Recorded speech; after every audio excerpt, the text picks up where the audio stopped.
अस्सलाम वालेकुम dear students. आज हम जो है हमारे जो रिमेनिंग MCQs हैं हम उनके ऊपर काम करेंगे। और हमने लास्ट टाइम जो डिस्कस किया था वो हम बात कर रहे थे इसमें 40 तक, यानी कि हम कर रहे थे अकॉर्डिंग टू एंडोसिम्बियोसिस थ्योरी। मैं यहाँ से कर रहा हूँ। Flagella may have derived by the ingestion of prokaryotes similar to. अच्छा, इसमें भी अगर हम देखें तो कोई ऐसा लॉजिकल तो हम नहीं कह सकते, क्योंकि उसका कॉन्सेप्चुअल क्लैरिटी होना इसमें ज़रूरी है। एंडोसिम्बियोट थ्योरी आप जानते हैं कि जो ये एक्सप्लेन करती है कि किस तरह से यूकैरियोट्स जो हैं वो प्रोकैरियोट्स से बनते हैं। और यहाँ पे हम कुछ इतनी डिटेल में तो नहीं जाएंगे, डायरेक्टली मैं आपको बता देता हूँ कि ये जो स्पाइरोकीट है, ये आप यूँ समझें कि इसको अकॉर्डिंग टू एंडोसिम्बियोसिस या एंडोसिम्बियोटिक थ्योरी, इससे ये समझा जाता है कि फ्लैजेला जो है वो असल में जब वो उसकी जो डेरिवेशन है, ये वो जो ड्राइव्ड होता है by the injection of prokaryote similar to, यानी कि वो स्पाइरोकीट जो प्रोकैरियोट है, जब एक सेल ने उसको इंजेस्ट किया तो एज अ रिज़ल्ट फ्लैजेला जो है वो या फ्लैजेलम जो है वो बना।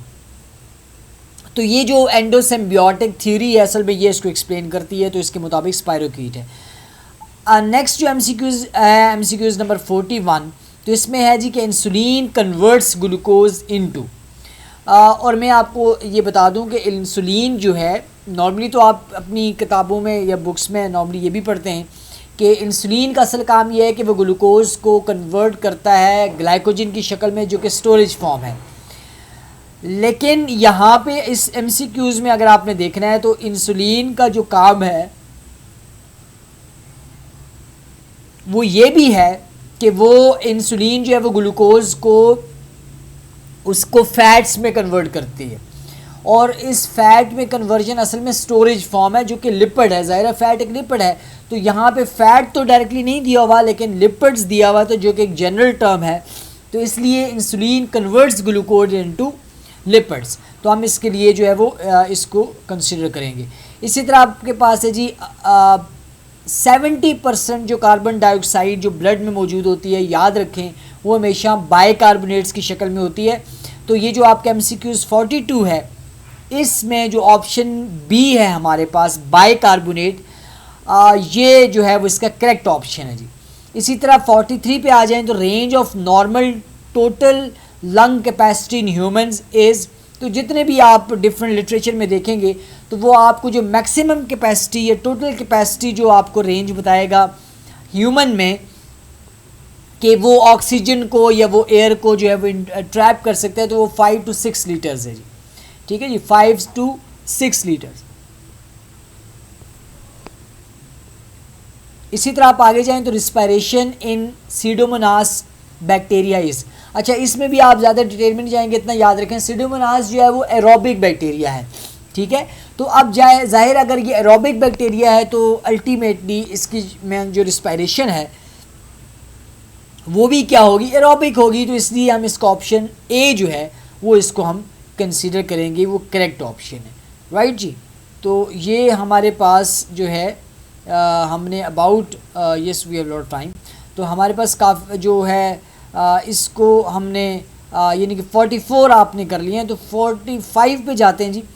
45 जो है वो हमें कहते हैं autotrophic mode of nutrition in organism depends upon. अच्छा, ये बड़ी आसान बात है, ऑटोट्रॉफिक की बात हो रही है, तो ऑटोट्रॉफिक आप जानते हैं कि those organisms which can prepare their own food, और वो ज़ाहिर है वही ऑर्गेनिजम्स हैं जो अपनी जो फोटोसिंथेसिस का अमल करते हैं। तो फोटोसिंथेसिस का जो मोड है, यानी कि ऑप्शन सी जो है वो करेक्ट होगा इसमें। सॉरी, इस तरह फिर आप आगे 46 पे आ जाएं, प्रोकैरियोटिक सेल्स लैक। तो प्रोकैरियोटिक सेल्स हम हमेशा जो पहला डिफरेंस प्रोकैरियोट्स और यूकैरियोट्स में करते हैं वो हम मेम्ब्रेन बाउंड ऑर्गेनेल्स का करते हैं। हमें पता है कि यूकैरियोट्स में मेम्ब्रेन बाउंड ऑर्गेनेल्स होती हैं, जबकि प्रोकैरियोट्स में मेम्ब्रेन बाउंड ऑर्गेनेल्स नहीं होती। बैक्टीरियल जीनोम बिकम्स डिप्लॉयड अच्छा ये भी थोड़ा सा ट्रिकी है, बाकी तो कॉमन सिंपल क्वेश्चन चल रहे थे, यहाँ थोड़ा सा ट्रिकी है। वो इस तरह से कि एक तो वो कह रहे हैं बैक्टीरियल जीनोम बिकम्स डिप्लॉइड। अब आफ्टर फर्टिलाइजेशन ऑफ गैमीट्स, अच्छा आफ्टर फर्टिलाइजेशन ऑफ गैमीट्स को अगर देखा जाए तो होता तो ज़रूर है डिप्लॉइड, लेकिन बैक्टीरियल जीनोम के अंदर फर्टिलाइजेशन कहाँ से होती है, ऐसा तो नहीं है। तो उसमें तो फर्टिलाइजेशन का प्रोसेस नहीं होता। फर्टिलाइजेशन तो आप देखते हैं ये सेक्सुअल रिप्रोडक्शन का हिस्सा है, जिसमें दो जर्म सेल्स आपस में मिलेंगे, फ्यूज़ करेंगे और उसको डिप्लॉइड बनाएंगे, ऐसा तो नहीं है। और फिर उसमें फर्दर ग्रोथ होगी और सब होगा। ड्यूरिंग बाइनरी फिशन, यस इस पे बात की जा सकती है, हम इसको कंसिडर करते हैं, लेकिन अगले दो भी पढ़ लेते हैं। Before spore formation, after binary fission. अच्छा ये जो तीन ऑप्शंस हैं, फर्टिलाइजेशन का मैंने एक्सक्लूड कर दिया है। स्पोर फॉर्मेशन से पहले डिप्लॉइड नहीं होता जी, स्पोर जो है वो हमेशा हैप्लॉइड ही होता है। आफ्टर बाइनरी फिशन नहीं, आफ्टर बाइनरी फिशन तो बैक्टीरियल सेल्स डिवाइड हो जाएंगी और दोबारा अप्लाइड हो जाएंगे, तो इसका मतलब वो भी नहीं हो सकता। तो इसमें ऑप्शन सी जो है वो करेक्ट ऑप्शन है जी। इसी तरह आप आ जाएँ, one of the following is correct regarding flagella. तो बिल्कुल जी, इसमें जो बिल्कुल अगर मैं डायरेक्टली आपको कहूँ तो आप ऑप्शन सी पे जा सकते हैं, originates from the basal body. बाकी जो ऑप्शंस है वो करेक्ट नहीं है जी, ठीक है। तो one of the following is correct regarding flagella, तो वो originates from the basal bodies. अच्छा, which option is correct about endospore? Which option is correct about endospore? तो याद रखें ऑप्शन डी करेक्ट है, एंड्यूर्स एक्सट्रीम कंडीशन। हमें पता है कि एंडोस्पोर का असल काम क्या है। एंडोस्पोर का काम ये है कि जब एक्सट्रीम कंडीशंस होती हैं तो ऐसी अनफेवरेबल कंडीशंस उसके अंदर डोरमेंट रहता है। हालांकि ये ऑप्शंस बाकी भी थोड़े से कंफ्यूज करते हैं। शॉर्ट डोरमेंट पीरियड, अच्छा डोरमेंट पीरियड होता है लेकिन शॉर्ट डोरमेंट का नहीं कहा हमने, कहीं पे ये मेंशन नहीं। Metabolically active, metabolically yes metabolically active हो सकता है, लेकिन उस पॉइंट पे डोरमेंट होता है तो इसलिए मेटाबॉलिकली एक्टिव भी हम नहीं कहेंगे। कंटेन मॉइस्चर फॉर सर्वाइवल, नहीं ऐसा भी नहीं है। तो ऑप्शन डी जो है मोर एप्रोप्रिएट जो है वो ऑप्शन डी कंसिडर किया जाता है, एंड्यूर्स एक्सट्रीम कंडीशन।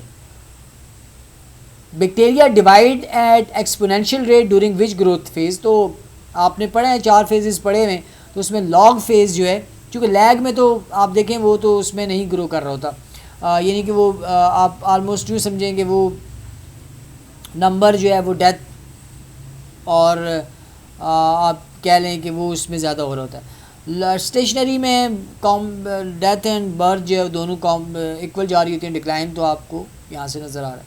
तो लॉग फेज जो है जी करेक्ट है इसके अंदर, ठीक है जी। Mesosomes are the invagination of the bacterial cell structure, तो वो आप जानते हैं ये सेल मेम्ब्रेन की जो है वो स्ट्रक्चर है जो कि इन्वेजिनेट करता है और ये बनता है। तो हमारे पास 1-2 मिनट और हैं, हम इन पार्ट्स को भी कवर कर लेते हैं। Female reproductive system consist all of the following except, अच्छा जी ये ओवरी, ओविडक्ट, सर्विक्स, ये तीनों देखें ये तीनों फीमेल रिप्रोडक्टिव सिस्टम का हिस्सा हैं। लेकिन ये जो ऑप्शन डी है सेमिनिफेरस ट्यूब्यूल्स, तो आप जानते हैं कि ये तो मेल रिप्रोडक्टिव सिस्टम का हिस्सा है, ये फीमेल में नहीं है, तो इसलिए हम ऑप्शन डी जो है वो इसको करेक्ट टिक करेंगे जी।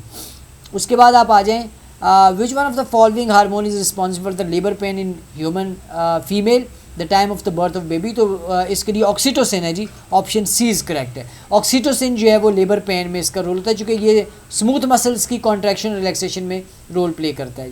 तो ये इसमें हमने अबाउट 53 MCQs डिस्कस कर लिए हैं। नेक्स्ट वीडियो में हम बाकी करेंगे जी। Thank you so much, wait for my next video. So I'm going to upload that as well so that we can come. Then after I think that would be the last video in which I think we will complete this. Hopefully we'll complete this paper, UHS paper or the MDCAT paper 2024. So इंशाल्लाह फिर हम 2023 पे जाएंगे और इसी तरह हम बाकी पेपर्स में भी जाएंगे जी. Good luck, Allah Hafiz.